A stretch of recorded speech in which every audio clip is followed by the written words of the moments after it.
Jazzy again. Lagos, welcome back. It's the Lunchtime show. We just checked out Are You Down? LADIPOE featuring 𝐒𝐨𝐺𝐄. And no, it's not LADIPOE Day. Yeah, it feels like we're playing LADIPOE back to back to back to back to back. Obviously. Yeah. He here. So yeah, of course, we gotta play. Hi LADIPOE. What's going on? It's good to be here right now. And I think every day should be LADIPOE Day. It should be. That's just my personal opinion. Why do you think every day should be LADIPOE Day? Because if you make good music, you should be celebrated. Idea. At least. Like how many times a day? To be honest with you, if you're gonna do it daily, then it should be twice a day. Twice a day. Because it's medication. You need to Gotta be on point. I think we celebrate LADIPOE Day with the number of streams that you get back at the back end. See the smile? The smile says it all. Say no more.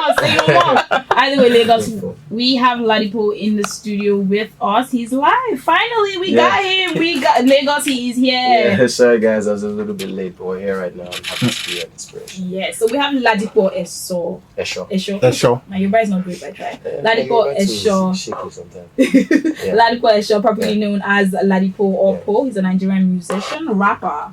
And you know, he recently, I think in 2017, he got signed to MAVIN. Yeah, but before that, he was doing his own thing, just giving us great music back to back. He's the only rapper in MAVIN's back. Yeah. Yeah, the only rapper. How does it feel? You know, no, I'm used to being the first. I'm used to being the one like breaking new ground. So nothing new here. This is not pride. This But you know, this is just like a daily thing. You know the funny part is, so how did you feel the first time you got that call from Jazzy? It wasn't even a call from Jazzy. It was my friend Deja. Her roadie. Yeah. He hit me up. Like he called me like 9 times. I was on air. Actually, I was at. I'm not allowed to say the name of another radio station. No, don't do that. Don't do it. So I was on air somewhere else, and he called me back to back to back. So in between, like when you guys are paying the bills, I called him like, "Yo, how far now?" And then he's like, "Look, Jazzy said he wants to sign you." And I'm like, wait, are you kidding me? Wow. Yeah, he was watching something and he's just like, I want to sign this guy, you know. And then from there, you know, I remember at the radio station, some people said something. Everybody had their own opinion of don't do it, don't do it. Yeah. Which is interesting because that's kind of like the nature of my whole fan base when I joined. It was a mixture of, oh, this is amazing, finally. A rapper, a shine a light. Other people are like, don't change the sound. They're going to change the sound. It's over. I might as well start listening to somebody else. That kind of thing. So it was mixed. But I feel like what the work I've done with MAVIN has validated the decision that I made and that MAVIN made. And because MAVIN is a risk taker, I'm a risk taker. So it made sense at the time. There was other labels, but I chose them. You chose them. I mean, that's pretty amazing when you're so good at what you do. You get the options of choosing. Yeah. A lot of people don't realize that joining a record label is a partnership.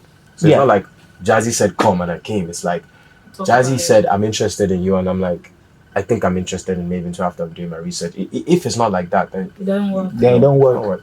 Last one. I want to ask the switch because I don't understand how you go from majoring in biology and chemistry to being a rapper. Like it's like what happened? I'm sure my mom is asking the same question. How did the music happen? How did it start for you? You know, and I feel like that's the thing. That's the thing about creativity, talent. You really don't know how it's going to manifest. Yeah. You know, my parents are. You know, my dad's an entrepreneur. My dad has his own business, an architect. You know, my mom is a physical therapist. My dad always encouraged us to be imaginative and creative. Always. You will always be involved. Yeah. You're like, okay, you have this project for school. Okay, you're supposed to do this. All right, let's make a comic book. You know, stuff like that. He pushed me and my brother. And I think all of that creativity eventually just kind of manifested. It didn't show itself until I went to school. And then I heard one of my guys, we became lifelong friends, you know, they were making a song. And I was like, leave that song with me. And then I wrote something to it. And then from there, it just kept going. I kept getting better and better. So I think in this life, you can't really tell how, you know, your talents will show, where it will show. Depends on if you want to take hold of it and do something about it. That's not up to you. Pretty amazing. You joined the boy group. I formed the boy. You formed it? Okay. Lyrically equipped. Yes, I was going to talk about that and also talk about, you know, the journey over time. But let's kick off with the boy group. Who came up with the name? I've never heard anybody call it a boy group. Funny enough, I kind of like it though. Boy band. You know, so it was a guy called Jeff. Jeff Williams and Kurt. Kurt's name is long, Camp Schroeder. It's like a German name, but they're both Americans. Jeff's parents are from Haiti. Kurt is a white boy. And, you know, they were already working together Kurt was my first ever producer. Jeff used to rap, and so I kind of said, hey, we started rapping together. All of a sudden, like, let's call ourselves LEQ, lyrically equipped. So just LEQ for short, you know, because we're all about the lyrics and things like that. At least we thought we were. we did. It's funny.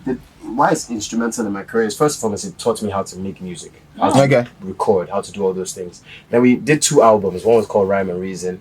Another one is called Hip Hop Anonymous. By the way, that's trademark. Nobody should take that name. Hip Hop Anonymous. Yeah, Hip Hop Anonymous. I think it's such a cool name. Yeah, it is. But that is the project that I eventually played. When I got to Nigeria, I played it for them STC. When I met them, I met Wale from STC. And like, he was like, this is dope. And this is the first time somebody that I've never known from Adam telling me my music. Yeah, your music is dope. Like, okay. Wow. Great validation. Yeah, it was great validation. Took me to the studio in Lagos. Here, they were recording out of Red Room Studio. That's icon Studio. And then from there, you know, I started to record music in Nigeria. I feel like when I moved home, I became an artist. You know, then I learned how to rap kind of in Yankee. So my rap style is obviously very American. But like, being in Nigeria, I was born and raised here. I went to school abroad. But the thing is, the stories are from here. And that's, if you're an artist when you have stories to tell. And that's why I usually say rap artist over rapper, because rap artist means I express myself through rap, but I'm an artist. I'm telling my story, and I'll give the song what it needs. Sometimes it needs the hardest rap verse. Sometimes it needs a chill rap verse. Sometimes it needs melody. It needs me to sing it a certain part. Yeah. You know, so that's the artistry of being a rapper. It's not just about it's not just about lyricism, hard talk, gangster talk. It's being an artist, but you express yourself in a particular way. Because a lot of people always say that, you know, that takes away the element of being the rapper from you. You know, in Nigeria, we had that conversation a long time ago where they used to say, oh, rappers are beginning to dumb me down and all the rest of that. The reason why I don't subscribe to those things is like the whole imprint and template for being a rap artist or a hip hop artist is based on another country, another way of life. Not Nigerian. A lot of us didn't grow up the way that they talk and what they say and how they experience things. A lot of us didn't grow up like that. True. Very true. And even if our own is more like, there was hardship, there was struggles, there was poverty, there was family situations, but not everybody in Nigeria growing up, no matter how abject poverty was selling drugs, which is what nearly most of it, you know. So the more I'm trying to say is like the culture of hip hop is based in Yankee doesn't really apply here. So why are people surprised that rap artists in Nigeria are coming from a different angle, using different sounds, using different styles and melodies, when we're all Nigerian here and we've all soaked up melodies? So of course the rappers here are way more melodic than those guys. Obviously. So over there the rap did in the game when I stopped but here there's melody. Baby, because that's what Nigerians. That's it. We're Africans. So like I feel like people should understand, embrace and enjoy the fact that rap music here is fusion. Yes, of a lot of other I things. like that you're talking about sound, because I know you're part of a group, collective, right? A musical group. People don't know that, but you're part of that group. Inspirational. You like music. Yeah, so I know you're part of that with Show Them Camp and a lot of other people. So I think about it, and you're talking about sound and how you create different sounds. But I want to ask, your sound is primarily Afrobeats and Afropop, right? And then for collective, it's like electronic dance, it's like alternative, you know, sound, and it's like futuristic funk. And I'm like, how do you cater to all this audience? How do you balance everything? I think that's another part of being an artist, is that you know, there's many sides to you, and you want to express yourself. Right. You know what I'm saying? Okay, so let's use a simple example. You come to work every day, you're wearing different things, different items of clothing, because you want to show different sides of yourself. Some days you feel like you're wearing this and you change it up to this and that, depending on how you're feeling. That's how this thing is with the artistry. You know, it's not. My music is not a uniform. Do you know what I'm saying? It's not something you must be compelled to wear at all times. That's the thing. And artistically, I should be allowed to express myself. Of course, sometimes when you keep pushing the boundaries, sometimes your fans they don't know how to feel, and I get that, because the artist will typically evolve over time, not ahead of the audience, because the audience likes you because of it's like a snapshot. You take a picture of this moment. I like this sound, and that's what they stick with.